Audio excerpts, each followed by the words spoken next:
Hey guys, welcome back to another video. Yesterday we started this story from Reddit nosleep. Today we're going to keep reading through this story because it seems pretty interesting and entertaining. So I thought you'd like it. I recorded this video after the last video I recorded of this story. So yeah.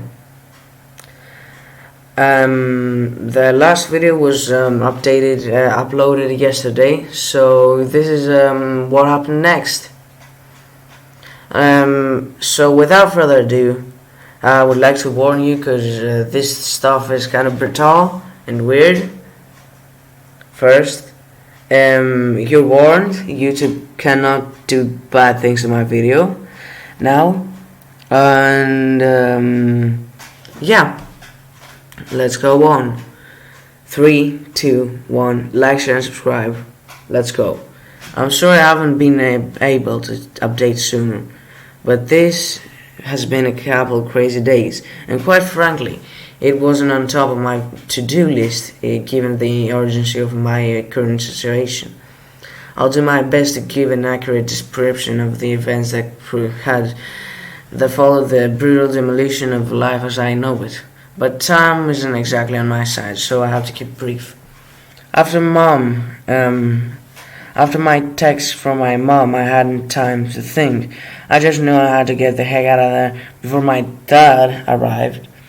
So I panically hazed, and I quickly grabbed the laptop. Dave the cat, who had been loitering diligently just outside the door, and I ran down the deserted street, sobbing hysterically. I had no idea where I was going or what I was doing. I guess I just figured that running was a solid plan given the circumstances. I got about halfway down the block before the rational plan of my brain interfered. Why am I running? Shouldn't I show this video to anyone? The police? My brother? I slowly came to a halt as I considered all my options. How sure was I that this wasn't a prank? How could it be a prank? Who in their right mind who would just think this is remotely funny? No, it was the truth, alright? There was simply no denying it. I gently placed Dave on the ground as I fished the phone out of my pocket, dialing 911 with my trembling fingers. 911, what's your emergency? A female dispatcher answered. Now, I would like to remind you to subscribe right now, and I would like to tell you my opinion. You could basically just in this situation, you do not just start running. You need a plan. You need a plan, man. And at first, you need not to waste time. At first, you barricade your home, okay? But you leave one way for you to get out, okay? Then you basically have go get yourself a phone and get a Bluetooth speaker or something and get on a call over there, and you hear what your dad says to try to convince you to get out of your home, and you talk to the phone, and it seems like you're talking and you're inside. When he realizes that you're inside, then you just don't you just run, and you got time on your side. You go outside, you get yourself some guns, and you're basically ready and set to go. As I said, big brain tactics, as I always say. But you didn't do that, and you're like all panicky and all like so I'm gonna continue. I need help, I stammered encouragingly. My mom, that is to say that she's not my real mom, killed my real parents when I was a baby, and now she has sent my dad, who isn't my dad, after me, and I do not know what to do. Sir, you're not making any sense. What's your location? So I got this DVD, and I waving my laptop, like she would somehow see it, and it's got everything. on it, and like the murder and my mom and everything. There was a long pause, like the dispatcher was considering whether or not to just hang up on me, which in retrospect makes total sense since I must have sounded like a crazed, blabbering maniac. I was tripping down nervously. I was basically tripping in a circle, head bobbling up erratically, tears streaming down my face. And I was looking like a rather peculiar garden ornament, shaped like a bulbous rod. When suddenly I caught movement in my peripheral vision. Moments later, on the run again, laptop under my arm, Dave in the other, phone hazardously kept in place between my cheek and my shoulder. My dad's car. You gotta hurry, I yelled at the phone. He's here. Whoa, oh, okay. I somehow managed to pocket my phone while juggling my laptop and my cat, stumbling down the street aimlessly. I could hear the sound of the car tires approaching from behind. My dad, more than likely, and in the moment of panic, I decided to run up to a random apartment, banging on the front door awkwardly with my elbow. I saw movement behind the closed curtains, but they didn't open up, because, I kind of seemed crazy. A grown-up man in my pajamas, carrying a laptop and a fat cat named Dave, but I was hoping they'd call the cops on me. Now, my dad's voice was like, Jeffy! Please, son, get in the car. I think you're a bit confused. He was parked by the curb, hanging over the car, and over the car door. So, like we were having a perfectly casual conversation about the stock market or something. He had this awkward smile on his face and was a look of genuine concern in his eyes. No way, I said, feverishly trying to find a way to escape that didn't require me to use any of my arms. I saw the video, the baby and the mom and everything. He laughed, slapping the roof of the car theatrically, whatever. I can't see. My eyes and my mouth are not working for some reason. Oh, that, Jeffy, he said. That was just a prank. You have to know that, right? Just another of your mom's silly shenanigans. I think she went a little too far on this one, though. I'll give you that much. So, here's a weird thing. I sort of believed him. So, looking back on it, it was a stupid freaking thing to do. But, you weren't there. You weren't in my head, You don't look at them like I did. They were just too painfully dull. A boring old couple. Nothing about them ever stood out. Normal. Unbelievably normal. And a 5-minute video kinda do the kids of perfectly planned indoctrination. I don't know what indoctrination is. Do not ask me. Okay, I said, hacking my head insane. And I did feel ashamed, right.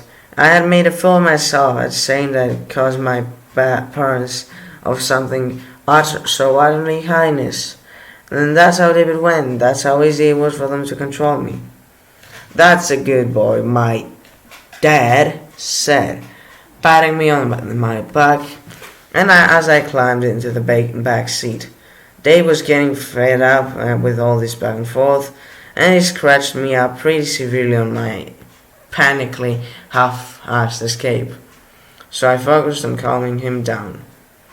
Now, where are we going? I asked my dad. We were heading out of town, and I couldn't for the life of me figure out why. I had a soft chuckle, seemingly innocent enough, but for some reason I didn't like the sound of it. I figured a few days down by the old cabin would do you wonders, he said. Get you back on track. We cannot move, at least we have a demon behind the hurricane, It was such a weird thing to say. Leave a demon behind the hurricane, whatever. And I couldn't shake the feeling I had heard this somewhere before. I swallowed deeply as the familiar comfort of the concrete scenery was rapidly replaced by the ominous depths of the dark woods. So how did Mom do it? I asked. How did she make the video? He was like, So I stared at my dad's neck as I asked the question before, and I noticed a slight twitch, seemingly innocent inquiry registered. Computer programs and such. Yeah, but which one? It seemed very sophisticated. Your brother helped her, he squirmed. They spent at least all weekend on it, complying all the stuff. Justin was there that last weekend, during the lockdown, I asked, gently placing Dave on the floor below on me. He drove 2 hours for that? He didn't respond right away, briefly glancing at me in the rearview mirror. I could tell that he was having a hard time keeping up with his lies, his poorly executed lies. Yeah, we had planned for it months, so we couldn't, cancel it because of a silly old bug. He let out a sigh of relief, and I could see the smile returning to his face. The next part I didn't really think through. It was an impulsive decision, you could say, an act of misguided self-preservation, with varying degrees of rage and fear. He didn't see coming, I'll tell you that much. An arm around his neck, squeezing as hard as I could, and the part I didn't really think through it was that he was operating a vehicle in high speed. Now, I will tell you this. That was a bad thing to do. Plus, in case you're enjoying the scenes from me playing Free Fire, Garena Free Fire, they were pre-recorded. I hope you like them. Yeah. But let's go back into this. Also, you could just not trust them. Whatever. So, that caused a car accident, as always. That has logic. Also, this dude was actually clever enough to manipulate this dude to get in the car, but he was not clever enough to, keep him thinking that he was his real father and all this stuff, and that was all a bunch of shenanigans. So if you've ever been in a car accident, especially one where the car sort of flips meter, you might have experienced a certain calmness as you come to expect the finality of your imminent death. There's nothing you can do. You'll soon enough suffer relief and impact of the violent collision. So you sort of sit back, metaphorically speaking, readying yourself for the inevitable conclusion. But sometimes you'll make it. Sometimes you'll climb out of the flaming wreckage, laptop in one hand and Dave in the other hand, leaving the unconscious, fatally wounded body of your murderous fake father behind to burn to the ashes in a very horrible way. And that's okay, that's great, even just go with it, I say. So, yep. But this dude still holds the cat. He's like, hey kitty, we got this. You could just let the cat back in the apartment and get somebody to feed it for you. Done. Mission accomplished. How much of a big brain does that need to have? Do you need to have for that? There was nothing wrong for Miles, and I was in a pretty bad shape. I stumbled confusedly into the dark woods, not quite knowing what to do or where to go. I just knew I had to get away from the car, away from the flames, away from everything. I can't say how long I wandered around in a dazed stupor, but it was getting dark and I found the old cabin. It wasn't much, nothing more than a shed really, but it was enough. I managed to crab open a window and climb inside, finally allowing poor fat Dave to roam in his lonesome for a few while I found a worn down couch, planting my exhausted body face down into it. So my phone started ringing sometime later. It was my mom calling. I felt my heart beating out of my chest as I stirred the ominous, pulsating greenish light of it.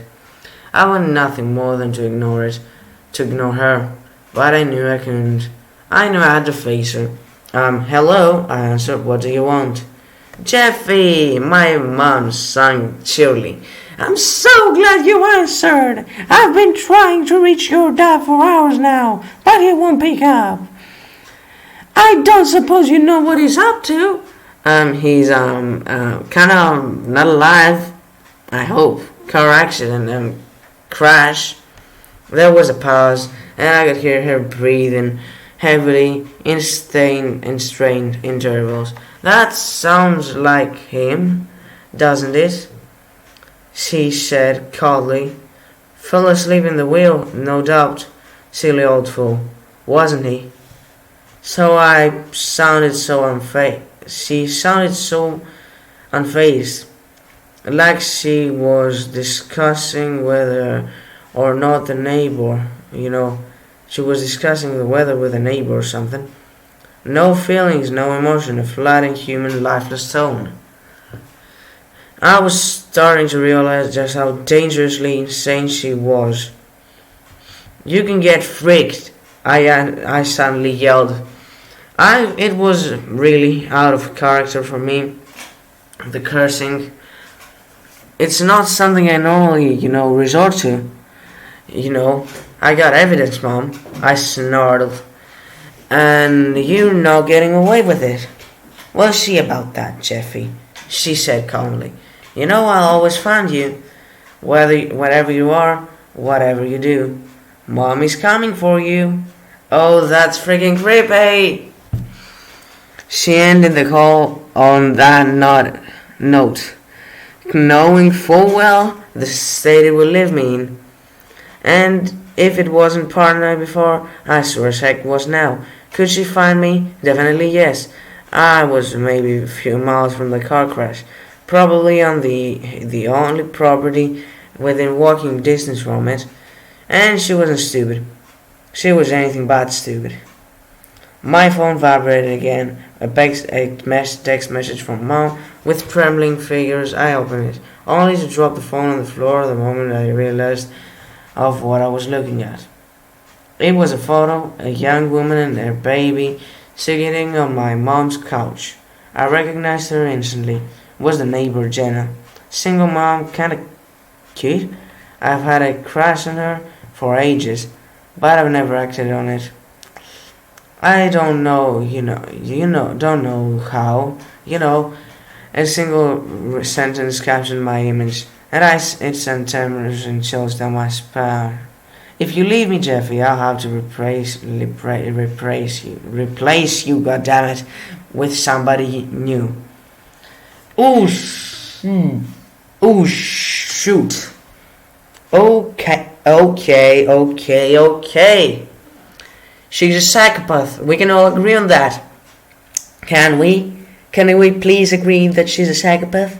Could we please do it? Could we please? Okay, I'm happy we can just agree that she's a psychopath.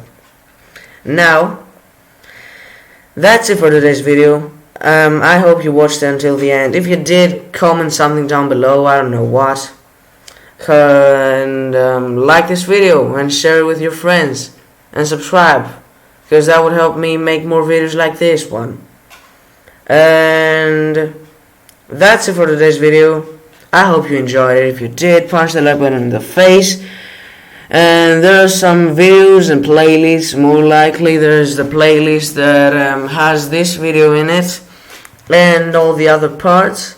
As soon as they will be uploaded, I will place them in this playlist as soon as they get uploaded. So yeah, that's it for today's video. I hope you enjoyed it. Press the like button in the face and press one of these videos.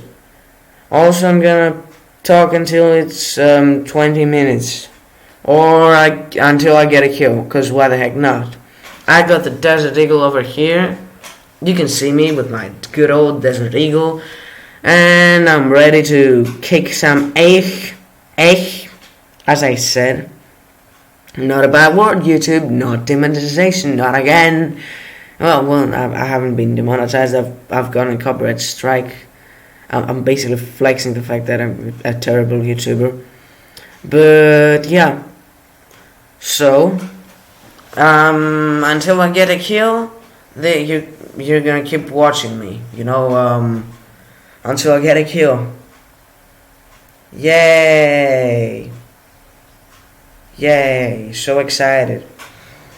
Okay, are we done yet? Come on, you got this. I got this. I don't really remember when that was. I don't remember whether I will get a kill when I get a kill and all that stuff.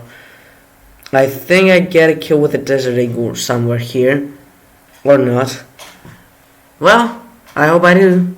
Oh, there's so many people. I think I do something cool right here. I think. Not sure, but I think. Everybody's down, and I am the last one standing. I have to get 2 of them. Oh, I have got to get one of them. There's only one of them left. Kaboom skis. Yup, I got him. That's it for today's video. Like this video and do all the stuff you're supposed to do, and I'll see you in the next one. Peace out.